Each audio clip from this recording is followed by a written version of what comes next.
Aaron, the Trump campaign just made an announcement. They have postponed tonight's rally here in Chicago. As you can see here, there are hundreds, maybe even thousands of protesters on hand. They were here to show up, obviously, to disrupt this rally. They were not weeded out as they were coming into this building. They were allowed to come in, and now you can see this place just erupt into cheers among the protesters. But also, Donald Trump supporters are shouting right back, USA, USA. You can see there are people tearing up Donald Trump for president signs. I have never seen anything like this. You can see some of these protesters right in front of our camera right now, Aaron. This place has just erupted into very loud cheers on both sides. Supporters of Donald Trump who really just sort of look shocked in disbelief right now, and protesters who clearly feel victorious over what has just happened here. I've never seen anything like it. It's amazing. Just looking at what's going on right now. You're watching some protesters fighting, talking. I mean, John, this is we're watching what's happening in front of us right now with these young women. This is unbelievable, an unprecedented moment just happening, that they have just postponed this rally because they were concerned that this would get out of control, that there would be violence. Yeah, it is stunning. It is surprising. You had people, as has been reported, lining up since 3 a.m.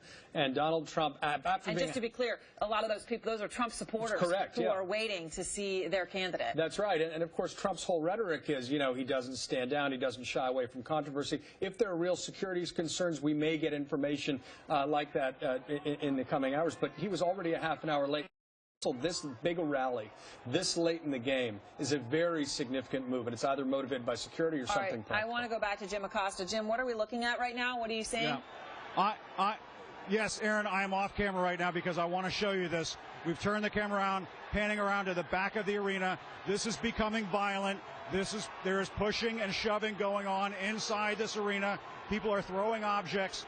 Police are now escorting some protesters. We don't know if they're Trump supporters or protesters being led out of this arena right now.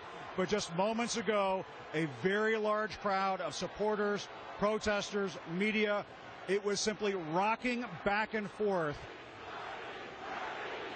As my camera just panned back over, you could see this large section of protesters I was referring to earlier. They're now shouting, "Bernie, Bernie," obviously in support of Bernie Sanders. Aaron, I've just never seen anything like this. This place has just erupted. Now you're hearing Donald Trump people on the other side of the arena yelling, "Trump, Trump, Trump." The security does not have a handle on the situation here. It is total chaos. This is a pretty terrifying thing, David Gergen. We're going to keep these pictures up. We're going to keep listening. Jim's going to come in every time something happens there.